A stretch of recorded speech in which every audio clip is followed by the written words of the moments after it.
So used to seeing minor pinch on mid lane and mostly targeting the key junglers, but that could change. If we target a single role, suddenly these players would have to dive in their 4th and 5th champion, right? And very few of them have had to do so far. Exactly. One of the obvious ones that's jumping out in everybody's mind, of course, in the mid lane, is in addition to Ryze and Syndra, the Victor that has not shown himself right here yet, but Cloud9 2 more, and there you go. You don't gamble against the Victor. Also a matchup that Jensen was struggling with a little bit. Yeah. Lost both Victor into Ryze and Ryze into Victor. Both champions off the table right here. The only real mid lane champion remaining that's been prominent is that Aurelion Sol. Right, Aurelion Sol, and considering these two mid laners too, to me the Cassiopeia for Jensen also rises up now with the bans that are on the board, but now we're swapping over to top lane. That's been big for both QV and Impact, who have been extremely good top laners this tournament. Yeah, so we're looking at the likes of a Rumble being open right now, which is high for these players. Nidalee is off the table. Elise is a primary pick here. Aurelion Sol's a pick we're looking at, so Olaf would be a surprise right here. Yeah, I mean, Olaf going to take it away from Meteos. Ambition was one of the junglers to pick that up.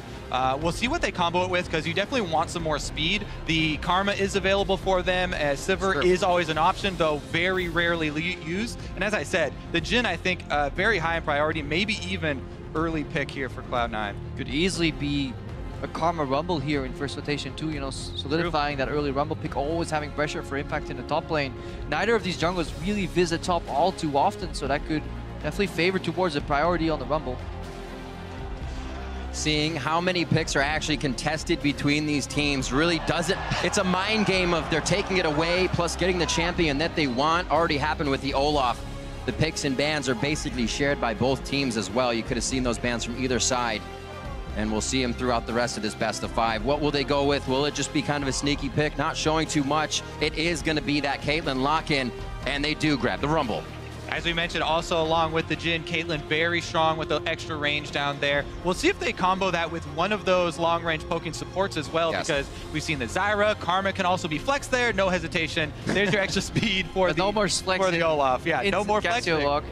But you do get that guaranteed, you know, it really just enables Olaf, because Olaf does fall off in mid and late game pretty heavily. Yeah. And the threat he needs comes from the teammates that you surround him with.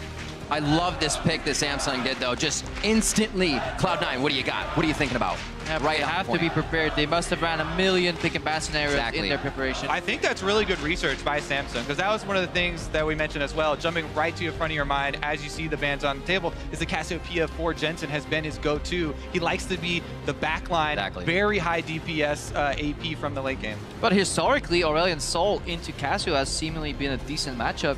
It's the matchup that Faker has at the worst stats in of his career almost, I feel. He's gone down in regional qualifiers, even during Worlds, so yeah, definitely something you could play. This actually, the Orianna pick was the expected answer into Cassio in the start of the turn, but because there was not as high of a priority as expected, we very rarely saw Orianna come out. But it's a super doable matchup, and it's very easy to play for the Orianna. It's very hard to outplay if you're Cassiopeia. Yeah. Mostly because the ball zones versus the attack. Right. Really do like that matchup, especially since when you pick Aurelion Sol, there is a bit more pressure to be proactive early, and if that's not your comfort zone, where Jensen has been a mid laner to dominate mid lane. He wants to play aggressively, push up in his lane, and try and harass under turret, and may not be, you know, as accustomed to the high roaming style and trying to get kills elsewhere. Well, that Rek'Sai may be the available early blue for Jensen to keep up with Crown's pushing. We see the Jhin and the core JJ Echo pick for QV coming in. Super likely that we're going to see that early blue buff handoff. Right now, Smoothie is looking for a pick, and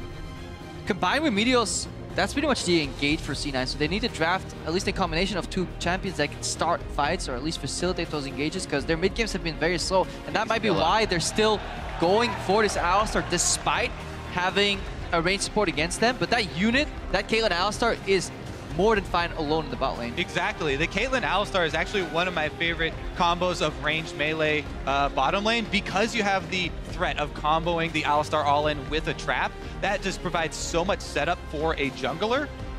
Really a lot of pressure there. Definitely a lot of pressure, and it allows the Caitlyn also to just use the range to kind of 1v2 the laning phase. Miners to stay from Alistar. Really good combination overall.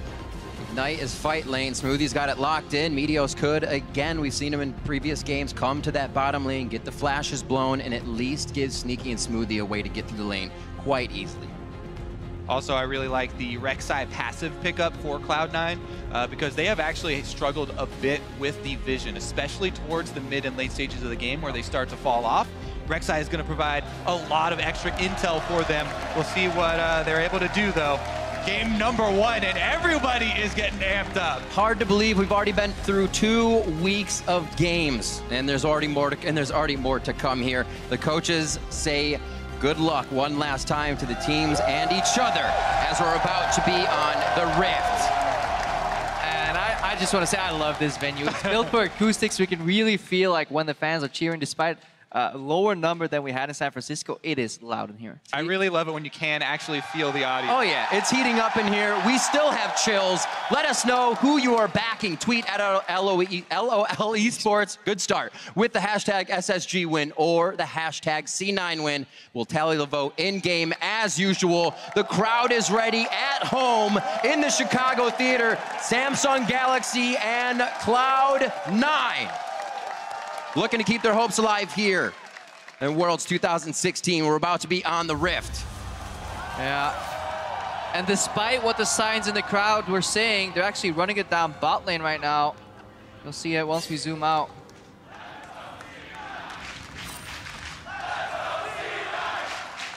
Get some frequent flyer miles here.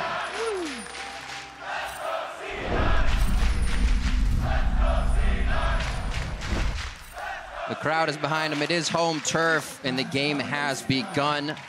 We'll see how Samsung and Cloud9 go at it in our first quarterfinal best of 5. Yeah, we saw a 4-man run in the bot lane right there. Samsung moving together, trying to get in there for some vision. There's a reaction from C9 right after.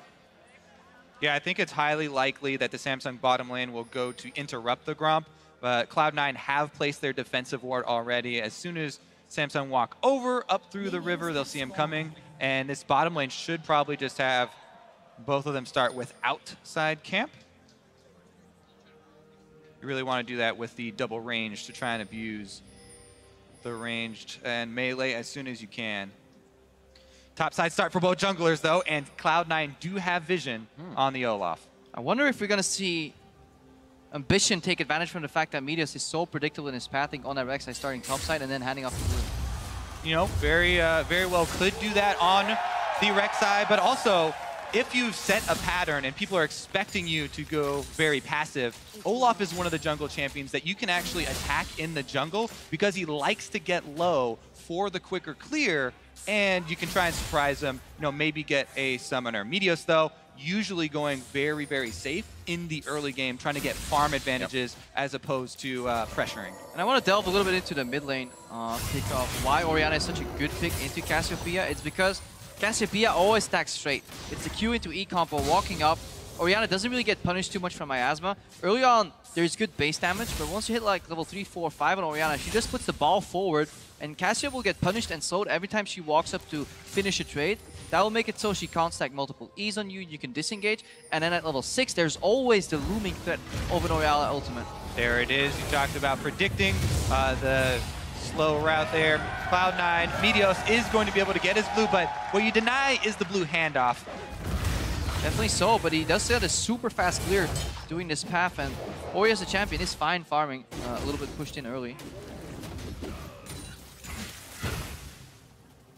Not too much pressure as of just yet. As you said, Kobe, Meteos really not liking to counter jungle too much, or get aggression, I should say. He actually counter jungles quite well in the early game. For just about 16% of the enemy's jungle camps. Ambition's looking about 6 there before 15 minutes, so that could really hurt Ambition if he's moving slow around the jungle with that low health. Yeah, see, Meteos actually really does like to not only control Scuttle Crabs for the extra vision, but steal away the single small camp every time they get any sort of vision on the enemy jungle. Remember that they did see Olaf start on the top side, so this is very predictable, the route that Ambition has taken, and it is a very full clear, but shouldn't catch Jensen by surprise here, even though he's pushed fairly far up. I mean, he has subs, he knows he can survive a gank, so he's just going to try and probably ghost out here. Might have to flash him. Ambition goes very early. That was nice juke. That was actually an amazing juke there by Jensen. He did not give Crown the passive movement speed on his Q. And this all ties together here. So good start from C9. They both walk into river, both their top laner and the jungle to put 2 wards down, and that actually allows them to play super aggressive in the top side like they were doing earlier with that river vision, Impact, despite actually only getting 3% jungle attention before 15 minutes, is generally always pushing and has a massive CS lead. This guy plays like a monster despite playing on an island. Yeah, I think everybody really playing accordingly there. No big surprises. For Samsung, it actually didn't give up anything to go for that gank. Nope. Yes, Ambition did trade Ghost, but his camps, remember, he started on the top side, so he's just going back to that top side. Very efficient clear still. Didn't lose any time with that, and don't think that any team or either team right now really add to any big, meaningful difference. No, we're looking at pretty much even CS across the board, except for in that top lane where Impact was relentlessly pushing from early on. Yep. It's a nice smite. here. He smited early. Yeah, that's a steal. Smited early for the extra poison from the Gromp to help him kill it, but bottom lane pushing up. This is something that we kind of touched on in Champion Select. The importance, especially on blue side, of very strong, double range bottom lanes, so you can then go to invade and you get that vision stacking going. Yeah, but Sneaky got through the power shove of the early levels where the counter poke is pretty obscene. He managed to go at even CS, and right there you saw him punish that 4th shot as well. Really good combo. E into Q, layered in between, within the headshot proc from the E mark. Really well played. They're looking for Ambition to break the game open here for Samsung Galaxy, because Impact is pushing quite heavy on the top lane. Definitely agree with your bottom lane point there, because you do have to keep in mind that all-in potential that we talked about from the Alistar and Caitlyn, especially in the early stages where there's very low vision at the moment, and the first support recalls are really where the dangerous moments come, where you're trying to get that first line and, traps can be set up. I like what C9 is doing here. Much more early grouping. Both jungler and top lane grouped a little bit earlier. Right now, support roams mid off to the base. Complete surprise. He's likely going to be at least one summoner blown here when Smoothie combos. And the question has been, is the communication there between Smoothie and Meteos? For sure it was on that one. Crown moves fast. He gets the stick though. Petrifying gaze. Smoothie gets taken down. Flash and Knight is down. They're on to Crown now, but it doesn't even look like they'll get anything out of it. What a massive mistake there from Smoothie. Crown gets the 1v3 first blood. Complete outplay. You got to expect that he's going to flash the combo. This is a team error. There's two ways you make that play. Either you flash combo at the same time as you know the Rex is going to go for the play. If Meteos tells them, okay, we'll see it right here. I will go for the knockup, Smoothie can right here go for flash combo. And he will layer it in. The problem is, if he goes that slow and that late, it's a reactive combo, and he's too slow. Even if he does it later on, Crown will still get the R off. So basically, this is a communication mistake between Smoothie and Meteos. We don't know who made the wrong call or whether it was just instinctive, but this is a major flaw for C9 even in the late game. We saw it in week 2 as well. They need the synergy on the engagement, and they're always 1 or 2 seconds off, and it can mean much bigger differences between gains or losses. There were moments in the group stage where we did see a little bit of a disconnect between the two members of the Cloud9 frontline, and here we have a very immediate punish from Samsung as they go in to take the first Drake, and it is that Ocean Drake to help out with the regeneration early on. Very important. Meteos, though, does get a small tidbit back for Cloud9 here, trying to deny blue buff from Crown. Still haven't seen any action from the top lane yet, and that also is to the team. It is Impact up by 19 CS at this point, so doing quite well. Looks like you could hit that penetration item mark quite quickly, and maybe Cloud9 will be able to work off of that. For now, though, it seems like that laning phase will stay, and that's only going to play in Galaxy's favor. Yeah, but we are looking at a summoner-less Cassiopeia in the mid lane versus Orianna Rek'Sai. Definitely gankables, especially if you know that Jensen has flash. Now, Sneaky getting low here. Remember, this curtain call available. Oof. 4JJ 1v2. You were saying? Curtain has been called. It's also not a level 6 for Smoothie. Just another attack. Is it the Q? Oh, the deadly flourish almost taking him down, but they captivate the audience and stay alive. Woo. Touch and go there, and they do get the heal out of Sneaky, so Summoner Spell burn. A lot of pressure on bottom lane right now. Plus, look at the vision Samsung are placing right now. It's all around the Drake, around this bottom half of the map. This becomes very dangerous territory for Meteos as well now to try and protect his jungle. Yeah, and you can see it in the confidence of Ruler as well, playing very confidently upwards, always going for that poke. Jensen is forced to move into the top left side of this lane because if you look on the bottom right, there's 2 pink wards basically robbing the river of any vision. And now we're going to see Smoothie go back to try and combat the vision that has gone in Samsung's favor. Remember, he still does not have flash, so this is dangerous for him on the Alistar. Does see that one expire, so not going to go into the ward or into the river to try and clear out the pink wards, and Samsung actually will retain control of the bottom half. And this early vision control has actually done something countering Meteor's natural style. Meteor is not a heavy ganker, pretty low jungle proximity with all his lanes combined. Absolutely. But he usually goes for the little invade here and there, stealing a buff. He did it earlier with the blue buff as a reactionary play, but other than that, because the river is kept on lockdown, he's having a hard time getting into Ambition's jungle. The Ambition head back to his. All that ward vision on the bottom side lets them know where Smoothie is. No more engages on Crown. He can play a little more aggressive. The CS has still been in Cloud9's favor and get their item points possibly before Samsung, but hopefully not losing to any more of these early game ganks.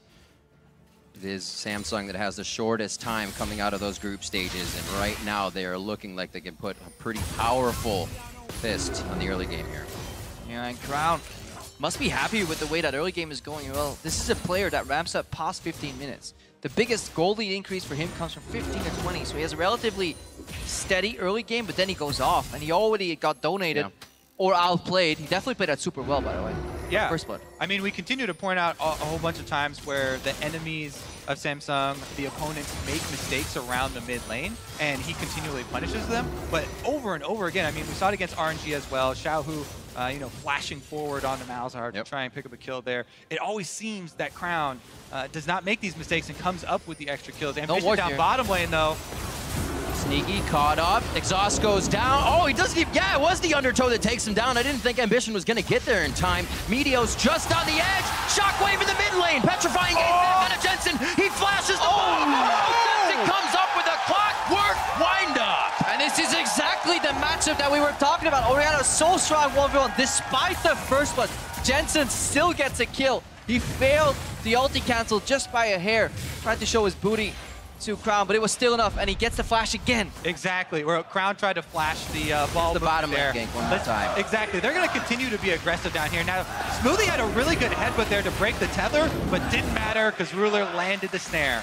Yeah, but he broke the tether on the wrong target. Here, the zone from the ulti. Every time Crown wants to walk back and go into his QE pattern, he is under threat of getting ultied by Orianna. Despite the fancy flash, is just enough for Jensen to take him down, and that's exactly why they picked this matchup. Exactly. He's expecting Jensen to immediately go with the command attack, but Jensen holds it, waits for the flash, then is able to get him. Exactly, staying in range for those autos as well to build up, and he gets the best of Crown in the mid lane. But we gotta go back to the bot lane, though. This was a mistake from C9, overextending with no vision. Smoothie using the knockback on the support. Yes, it breaks the tether, but why not knock away the 80 carry, knock up the support, put a trap on him, and then have at least counter pressure in lane? These are the rash decisions that's putting C9 behind. Also, you have to wonder, why would they engage all of a sudden? That's because the jungler could be there. So C9 lacking the defensive mindset. A little bit of aggression, you know, after Sneaky what got out of the tether, then going for the couple autos. Yeah, there are a bunch of roads to try and travel down there, but let's get back to the game at hand, because this is a very even game as far as the gold is concerned right now. Just very different focuses for the two teams. In the mid lane is Cloud9's point of power right now. Jensen not only with the kill, but also has that CS lead in the counter pick there. And bottom lane is where Samsung should continue to focus. And Meteos has flash available. So there is a world where they just put the ball on Meteos. He flashes in for a knockup with the tunnel. And Crown has a hard time walking up in the lane. Is that this world, or is it a parallel universe, Crepo? It has been a while since we've seen a delivery system. There are two ways for it to happen here between Alistar and Rek'Sai. It may catch him off guard. We just saw Cuvee use that ultimate to get back, cause Impact to use his ultimate, so he feels good after he takes the minion wave between the turrets. Give Impact a little kiss. Yeah, was able to deny Impact one melee minion there, but Impact still holds that CS lead. And as you said, very low jungler proximity up by the top side. They've been left to their own devices quite a lot here as Meteos brute force invade. Jensen would need to push up that mid lane quicker to try and come over. He kind of has control right now, but half-hearted invade. And they're doing it on the back of really good river vision, though. There's a lot of zone going on here. Look at the poke. Can keep going as well because they know Sneaky has to focus on the minions back to the top lane. The Haunting Guys is finished. Or Leandries, I should say, by Impact. Flash is forced, however, in the play. Ragnarok still would have canceled out the shockwave, but Crown also backs off as Meteos is just off of knocking him up. The initial pressure from that fight is going to come from Meteos using this red smite here, you get so much more 1v1 power, and the Olaf would have to back off there anyways, but not going to be able to capitalize once again. Oh, this could be it for Sneaky. If Smoothie can get in range, it's actually Sneaky's flash that is forced. Doesn't need to call the ultimate out of Smoothie, but Cuvee giving Impact hell in the top lane here. Could phase dive in, looks for the scrap shield to go down, and he gets the third hit. And Chrono breaks back to safety. Yeah, despite having an early CS deficit here, he's building super tanky here, fighting against the base damages from Impact as well. Impact going for a really big damage build, but he's left so squishy, so these couple stabs when he walks back to lane, I put him so low that he can actually get dove. Yeah, just a couple of smart moves there by Cuvee. Each one stacks up. You know, get a little bit of chip damage here as he's coming back to lane, going for another trade under the turret. Now his ult is back available. He has the confidence to dive, and Impact nowhere to go. Also didn't have flash, so big outplay there from Cuvee that took a long time in the making. Yeah, and honestly, this is C9 again putting so much emphasis on that bot lane and mid lane river in between, that vision that they're procuring, but Meteos hasn't gone a top lane a single time, and with a Rumble Rek'Sai, you could easily put some pressure on Cuvee here. Impact again forced to play on an island despite being the guy with the most solo kills in group stage. Been a lot since Impact was playing much stronger in the top lane that Meteos almost stays away from that lane. Set up, why not let him walk into the trap? They're just gonna go after him immediately. It looks like he may stay for the fight, enough to die. The heal from Ruler, and that's gonna keep him alive. Sneaky goes down, and Samsung changes this one and puts it right on top of its head. That's Cuvee's teleport down, but he just got a kill in the top lane, so he's got some time to breathe outside the lane. Once again, another setup from Cloud9 that backfires here as they're not able to burn through the Karma, through all of the shields, even with the brush advantage with 2 versus 1 and Ignite used. It looked like he would have walked on that trap anyways. Most people will go to ward it, but It's very dangerous to let people go for the full fish stick though. Sometimes when you're in combo range, you gotta be happy because the situation in scrims that has failed so many times where they juke you or you make a mistake. they figured out you're there first and collapse even faster. That's about C9 having to just know when you make that play, you got to be sure that you get the kill right here. Let's see. Yeah. Core JJ, does the Ignite expire before the heal? Combo here is Sneaky in exhaust range. That's the biggest thing. Yeah, that's the problem right there. Max exhaust range for Core JJ. I think Kaelin can actually outrange in that situation. Then he dies. And as well, thinking to just Q backwards over his shoulder, add that much more damage in. Playing very solid from the bot lane, and things are going to get much harder for Cloud9 with 2 dragons down in favor of Samsung Galaxy, an ocean and a mountain. Yeah, Cloud9 are attempting to be proactive here, but this is the second time where they set up a play off of the Alistar, they get punished, and then it turns into a Drake as well. And Samsung now actually with a substantial lead in this game. Cloud9 kind of have to go for a wombo combo team fight now with Rek'Sai Flash, Unburrow, and Orianna Shockwave with the Rumble Ultimate on top of it. Yeah, this is the phase of the game from 15 to 20 minutes where there's such a stark contrast between these teams. Galaxy always ramps it up, somehow gets an extra kill, an extra pick off because we're leaving the mold of the laning phase. And C9, they actually struggle. Their gold advantage dips on average after 15 minutes towards the 20-minute mark because they're just struggling to find the right play and execute it. And in the super small sample size we've seen, when Samsung does have the leads, it's 100% once they get these in the mid to late game. Impact still able to deliver a little bit of damage here, but Cuvee with that kill still makes him think twice about fully going into the fight. Sneaky now to the mid lane. As you said, Kobe, Cloud9 is trying to be proactive, and now they're moving the pressure around. Yeah, their turret is down.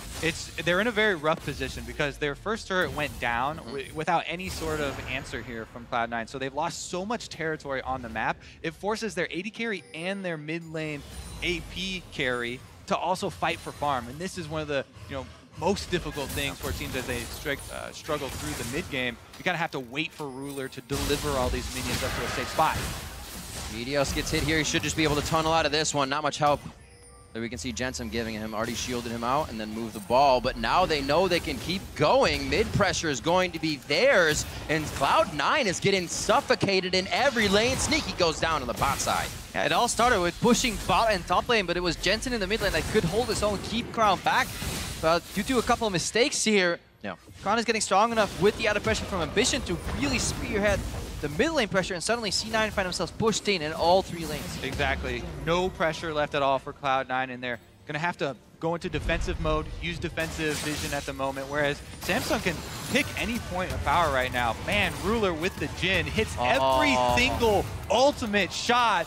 Literally just killed him with the ultimate only. Yeah, really good use of the cadence there. Sneaky did not get the 90 caliber net out of the bullets and got hit by every single one. And that prowess on the champion is why we rated the Jin pick so high between these two teams.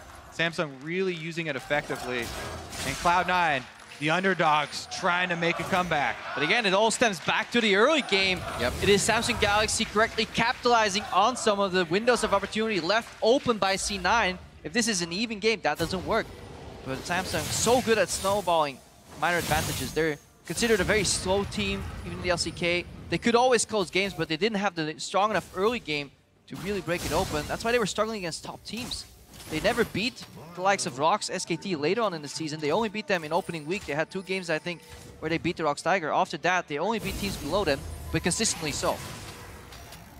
Here we go though, Cloud9 again. Flash in from Smoothie, Ruler's the focus, which means he can get the Mantra Shield from Core JJ. They should both be able to walk out of this, and it's hard to choose a target in the bot lane with all the speed. Impact's gonna go down to another solo kill from Cuvee, and now it's the bot lane. Ambition thinking, should we go? Asking the team. It looks like they've turned the trigger on for this one. Cuvee teleports to the bot lane, Jensen gets melted. Smoothie's gonna be the next target in the eyes of Samsung Galaxy, and can they bring the universe down on Meteos' head? Yes, they can. 10-1, 20 minutes in, and an 8K gold lead to Samsung Galaxy. Juve has been having some fantastic teleports. Not only does he solo kill Impact in the top lane, he TPs down, shuts off the escape route after an initially fumbled play from C9. That trap should have been better. Yeah, I mean, Samsung right now are winning the entire map. There's really no openings. Cloud9 tried to make another proactive play, but oh, it was as Impact was teleporting there as well.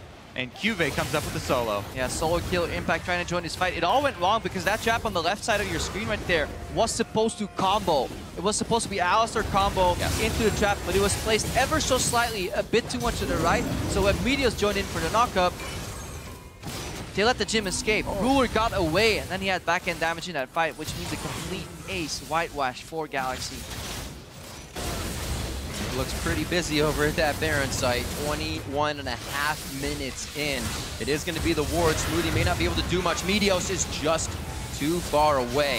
And Smoothie may go down on this one. Another hit comes in. Impact goes down. I wonder what this does the bot lane. To the mentality of C9. They made a couple of good setups, but they fumbled the execution. That led to vision loss, more pickoffs, and as they desperately tried to claw their way into the fight, they ran into such a consistent Samsung Galaxy here, always punishing every single window of opportunity. Yeah, this is a very important opening game here for Samsung, as they've really been able to establish dominance all over the map. And Cloud9 really are going to have to reset after this game and not get too down about this one because, man, just left, right, and center, Samsung picking up victories. And coming into this game, Cuvee and Impact had 6 solo kills apiece for top lane. Yeah. The highest at Worlds, and Cuvee has just skyrocketed that record. That's the nature of the matchup. If you fall behind in the Echo Rumble matchup, he will hunt you down. Cuvee had a Magi Soul Stealer up to a couple of stacks. He sold it right now. Just stole him. He had a couple of stacks of that. He's like, nope, I die once, not worth it anymore. Selling it for Spirit of Visage. Just going for consistency here. No fooling around. Yeah. Samsung Galaxy said it. Once they got the quarters, they need to get to semifinals. What a great opening performance. Yeah, this is going to do wonders for the confidence of this team. Even turning around constant plays from Cloud9, they probably won't be too scared. So you have to be careful about, you know, getting overconfident, I guess, as we move forward. Here we go, though. Cloud9 still going for plays. They know that they're so far behind that it's going to take multiple people. So still trying to be proactive and get something back for themselves at the moment. But in order to take the game and turn this entire game around, it's going to be a long farm for late and defensive play. Honestly, that is actually a great way to get some breathing room. Take that Baron away from Cuvee so he can't be a pest in a side lane, but everybody else still has Samsung Crouching Tiger hitting They Sneaky. can almost do what they want. Ruler. C9. They measure out on this one. Ambition's going to be able to get another mountain. So when Samsung Galaxy reaches the turrets, they will not be long for this one. Yeah, C9's getting creative right now.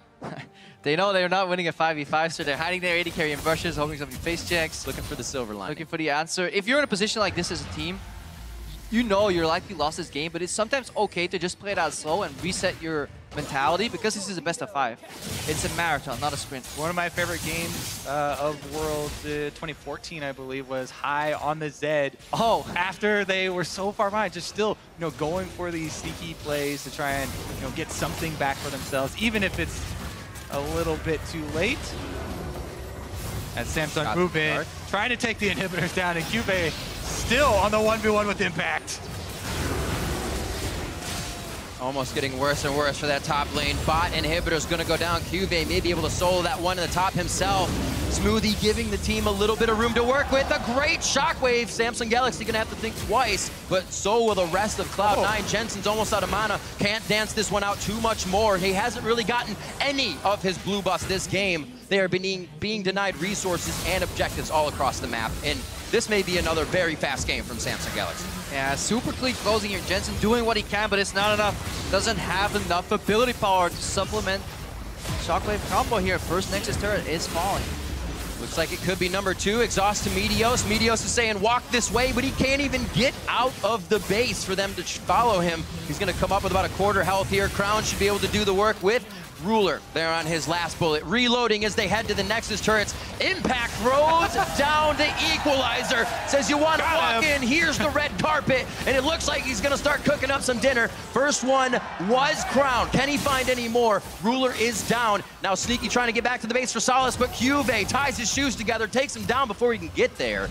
And it's only 25 minutes in. Everybody's falling left and right. It looks like Samsung Galaxy is going to have one more try at the Nexus. Yeah, they still have people hitting the Nexus at the moment.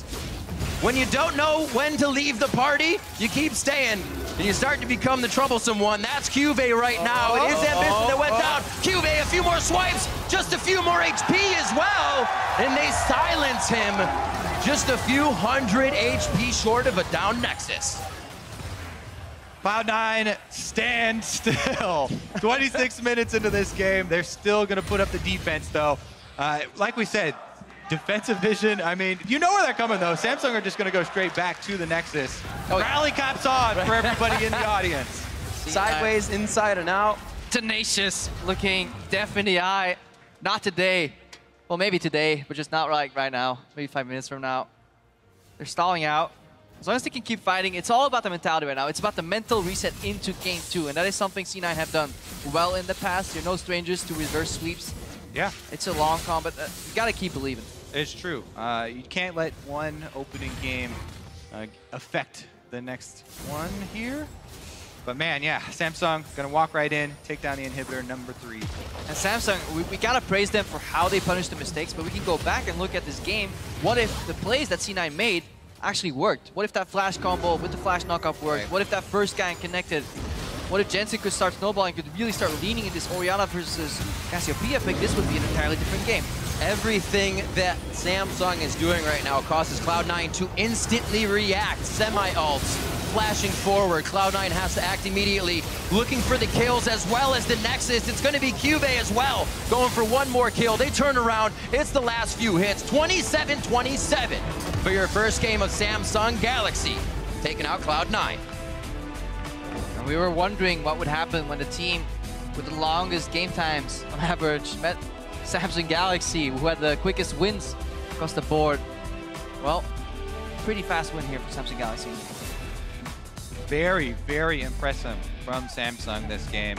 Just across the board, stoic in every single lane. They turned around almost every single play that Cloud9 made. Some of them by mistakes of Cloud9, but then some of them by sheer outplays too. The presence of mind for Crown to know that not only could he escape the 3v1, he could get a turnaround first blood kill without dying in the process. Honestly, incredibly impressive, and that is why many pundits consider him such a good mechanical player. And as Cassiopeia, that's one of the best feelings, being able to use that ability to counter with a petrifying gaze and then choose whatever target you want. Obviously,